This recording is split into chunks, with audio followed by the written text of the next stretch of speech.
निर्वासित बहनों के लिए भी धनराशि आवंटित की गई। आपने देखा होगा 17 से पहले 300 रुपये विधवा पेंशन का जाता था, निराश्रित महिला पेंशन का जाता था, और इसमें भी 6 महीने में एक बार जाता था, उसमें भी बाबू पैसा ले लेता था।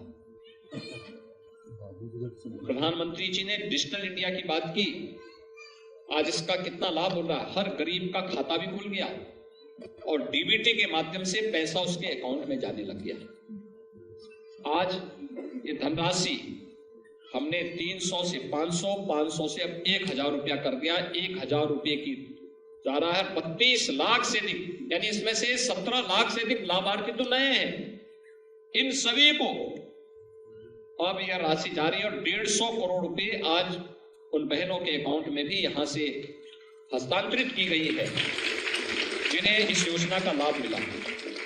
प्रदेश सरकार ने भी व्यवस्था की है कि जितनी भी निराश्रित बहनें होंगी, उनके पास राशन कार्ड नहीं तो राशन कार्ड उनको उपलब्ध होगा। आयुष्मान भारत का कार्ड नहीं है तो आयुष्मान भारत का 5 लाख रुपए की स्वास्थ्य बीमा का कवर उस परिवार को उपलब्ध करवाने के लिए राज्य सरकार उन्हें अलग से सुविधा उपलब्ध करवाएगी और उन्हें शासन की सभी प्रकार की योजनाओं से 100% सिचुएशन की तरफ हम लोग ले जाने का कार्य करेंगे।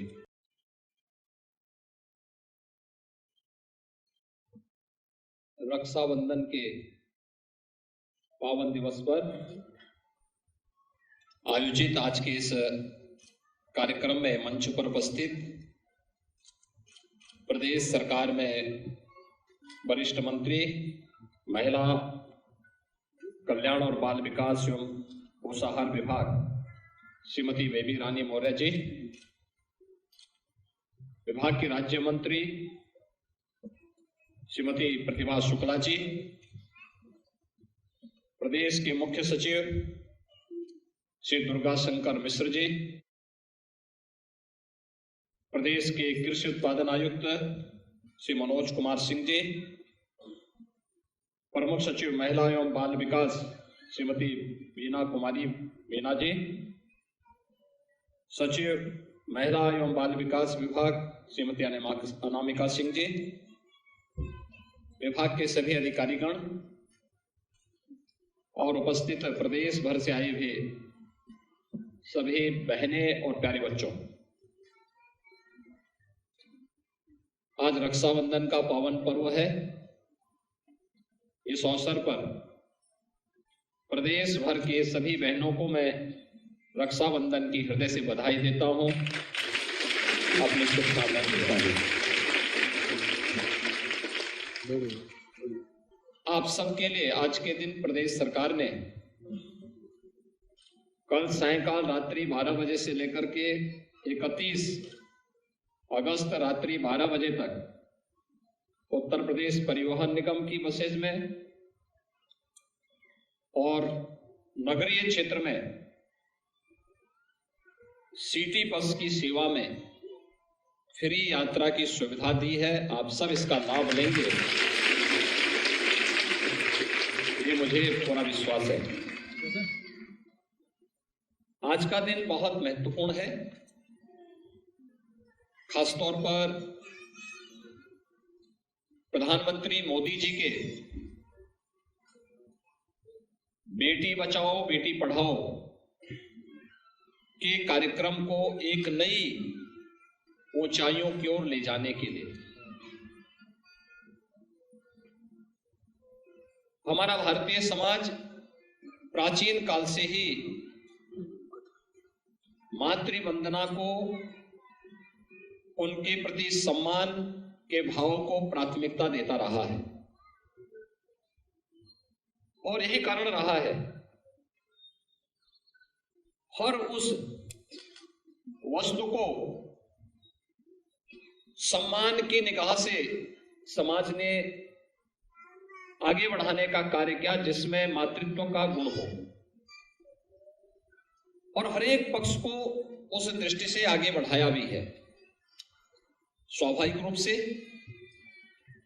समय के अनुरूप आगे बढ़ते हुए अगर कहीं पे कोई विकृति आ गई, कोई खामी आ गई उसका परिमार्जन हो, इसके लिए शासन की योजनाएं समय समय पर चलाई जाती हैं।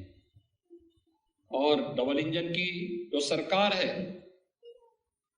इसका यह मानना है कि बेटी सिर्फ बेटी है, उस बेटी के साथ कोई भेदभाव किसी भी स्तर पर नहीं होना चाहिए, उसको सुरक्षा मिलना चाहिए, उसे संरक्षण मिलना चाहिए, उसे आगे बढ़ने के पर्याप्त अवसर भी मिलने चाहिए। अभी यहां पर जिन 5 बेटियों ने अपने संस्मरण यहां पर सुनाए, आपने देखा होगा उनके आत्मविश्वास से उद्बोधन को मैं देखता हूं। यहां पर हम लोग अक्सर नियुक्ति पत्र वितरित करते हैं,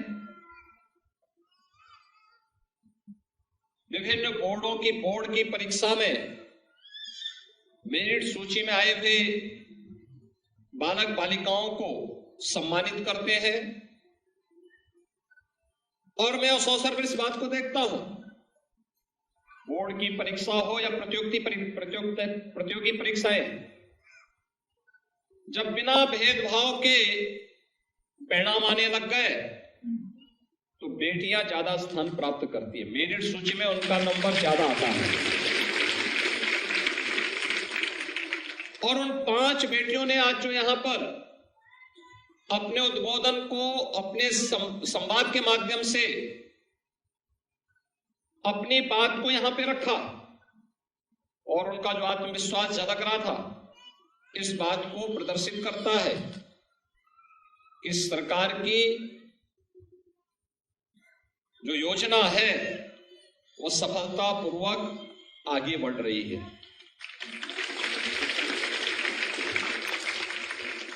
मुझे याद है 2017 में जब सरकार बनी थी,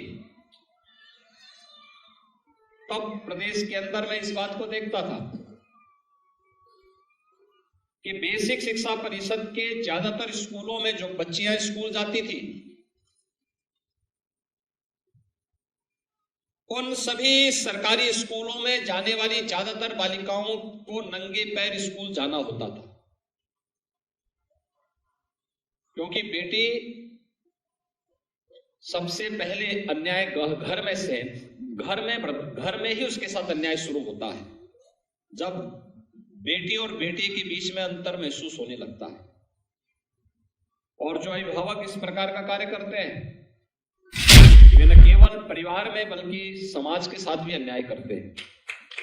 और इस दृष्टि से मैं इस बात को देखता था। मैं बुंदेलखंड गया था, मैंने देखा कि कुछ बालिकाएं स्कूल जा रही थी। मैंने अपनी गाड़ी रोकी और मैंने पूछा वहां पे उन बेटियों से, मैंने पूछा, मैंने कहा कहां जा रही हो? तो उन्होंने कहा स्कूल। तो मैंने कहा स्कूल कहां पढ़ती हो? तो उन्होंने बताया यूनिफॉर्म, कपड़े भी ठीक नहीं थे, नंगे पैर चल रहे थे। तो मुझे उन्होंने बताया कि स्कूल जा रहे हैं। तो मैंने कहा तुम केवल बेटी बेटी स्कूल जाते हैं, बेटे कहाँ हैं, बच्चे कहाँ हैं? तुम्हारे भाई होंगे और भी परिवार के लोग होंगे, कहाँ हैं? और लोग कहाँ नहीं? वो भाई है ना, उसको दूसरे स्कूल में एडमिशन कराया गया है मेरा यहाँ। फिर मैंने कहा तुम्हारे पैर में जूते नहीं है, चप्पल नहीं है क्या? भाई के पैर में भी चप्पल नहीं है? कहाँ नहीं? उसके लिए जूते आए हैं, तो जूता पहन के जाता है। हम बेटी है ना। ये बात सचमुच हम लोगों को चुभी और प्रदेश सरकार ने तब तय किया कि बेटे के समान बेटी भी अच्छी यूनिफॉर्म पहन करके स्कूल जाएगी, बेटी भी जूता मोजा पहन करके स्कूल जाएगी। और मुझे बताते हुए प्रसन्नता है, आज प्रदेश के अंदर बेसिक शिक्षा परिषद के अंदर पढ़ने वाले स्कूलों में 1,91,00,000 बेटी और बेटे दोनों के लिए, यानी बेटी के बहाने बेटों को भी अतिरिक्त सुविधा मिल जा रही है। और सबको हम 2 यूनिफॉर्म, बैग, बुक्स, जूता मोजा, स्वेटर, ये सभी सुविधाएं उपलब्ध करवा रहे हैं। ये सुविधा मिलनी चाहिए, उसका अधिकार है। और अगर किन्हीं कारणों से आर्थिक तंगी के कारण कोई व्यक्ति, कोई परिवार नहीं कर पा रहा था, सरकार उसका संबल बनेगा और सरकार ने अपने इस उत्तरदायित्व का निर्वहन किया। और आज मुझे बताते हुए प्रसन्नता है, यह कार्य प्रदेश के अंदर सफलतापूर्वक आगे बढ़ रहा है। बेटी की स्नातक तक की शिक्षा निःशुल्क हो, इसके लिए सरकार के स्तर पर निरंतर कार्यक्रम आगे बढ़ रहे हैं। लेकिन एक चैलेंज हमारे पास 17-18 में था। प्रदेश के अंदर बालक और बालिकाओं का अनुपात, इसमें विसंगतियां थी। और मुझे बताते हुए प्रसन्नता है कि पिछले 6 वर्ष के अंदर बेटे और बेटों के बीच में जो प्रदेश के अंदर 1000 की आबादी में अंतर था, इस अंतर को कम करने में सफलता प्राप्त की। 38 अंकों की बढ़ोतरी उत्तर प्रदेश के अंदर बेटियों की संख्या में वृद्धि करके अनुपात में संतुलन लाने में सफलता प्राप्त की। और ये भी हम देखते थे कि नेशनल फैमिली हेल्थ सर्वे जब होते थे, तो उस हेल्थ सर्वे में 15-16 में नवजात शिशुओं की ज्यादातर बहुत बड़ी संख्या में मौत होती थी। इसमें से नेशनल एवरेज से बहुत खराब रिकॉर्ड उत्तर प्रदेश का था। स्वाभाविक रूप से उसमें ज्यादातर कन्याएं थी। लेकिन जब कार्य हुआ, आज परिणाम है, कुंवारी कन्याओं में एनीमिया की स्थिति में सुधार हुआ है और नेशनल एवरेज से भी अच्छा आज उत्तर प्रदेश के अंदर है। पिछले 6 वर्ष के अंदर नेशनल फैमिली हेल्थ सर्वे में उत्तर प्रदेश के आंकड़े इस बात को कहते हैं कि शिशु मृत्यु दर को नियंत्रित करने में, काफी हद तक नियंत्रित करने में और नेशनल एवरेज के समकक्ष पहुंचने में सरकार को मदद मिली। तो मातृ मृत्यु दर को भी काफी हद तक नियंत्रित करने और नेशनल एवरेज के बराबर करने में उत्तर प्रदेश को सफलता प्राप्त हुई है। यानी प्रधानमंत्री जी की जो मंशा थी, एक प्रयास से इस कार्यक्रम को आगे बढ़ाने का जो कार्यक्रम आगे बढ़ा, आज उसके परिणाम हम सबके सामने हैं। और इसीलिए उस समय इस लक्ष्य को प्राप्त करने के लिए 2019 में प्रदेश की सरकार ने प्रदेश के अंदर मुख्यमंत्री कन्या सुमंगला योजना प्रारंभ की।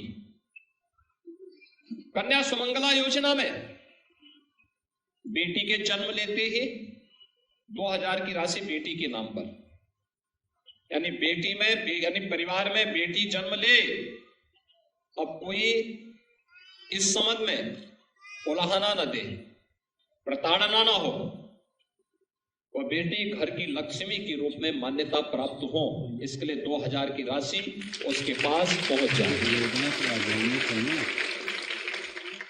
1 वर्ष की हो, अक्सर होता है बेटी को टीका नहीं लगाया जाता, लोग छोड़ देते हैं, लापरवाही बरतते हैं। लेकिन ये व्यवस्था दी गई 1 वर्ष में सभी प्रकार की टीकाकरण से आच्छादित करने पर, मिशन इंद्रधनुष के अंतर्गत जो सभी प्रकार की टीकाकरण की कार्रवाई, इस कार्यक्रम को संपन्न करने पर 1000 की राशि फिर बेटी के खाते में चला जाए। बेटी पहली क्लास में एडमिशन ले, फिर 2000 रुपए उस बेटी के पास पहुंच जाए। बेटी 6ठी क्लास में चली जाए तो बेटी को फिर 2000 रुपए की राशि उसके अकाउंट में चली जाए। बेटी 9वीं क्लास में जाए तो 3000 रुपए की राशि फिर बेटी के नाम पर चला जाए। और बेटी जब हाई स्कूल के बाद इंटरमीडिएट की परीक्षा में कोई डिप्लोमा, कोई सर्टिफिकेट का कोर्स या उसके बाद स्नातक करती है तो 5000 की राशि सरकार उस बेटी की अकाउंट में दे सके, उस बेटी के पास दे सके।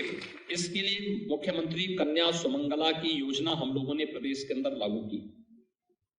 इससे आगे भी बेटी शादी ब्याह योग्य हो गई और परिवार की स्थिति ऐसी नहीं कि वह शादी ब्याह कर सके,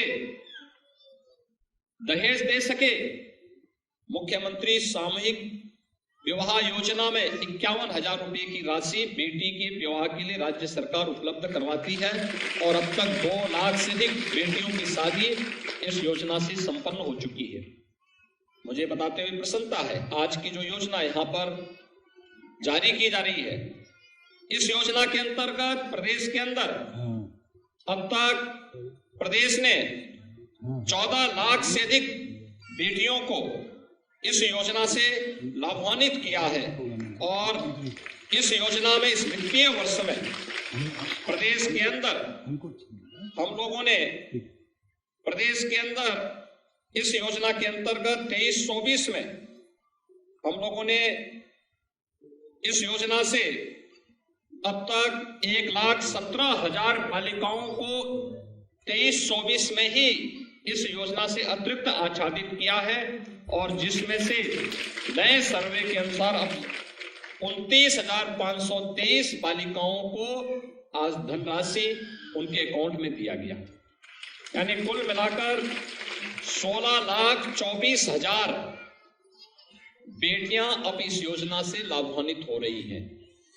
मैं इस अवसर पर प्रदेश भर की इन सभी 16,24,000 बेटियों को रक्षाबंधन की बधाई भी देता हूं, अपनी शुभकामनाएं भी देता हूं।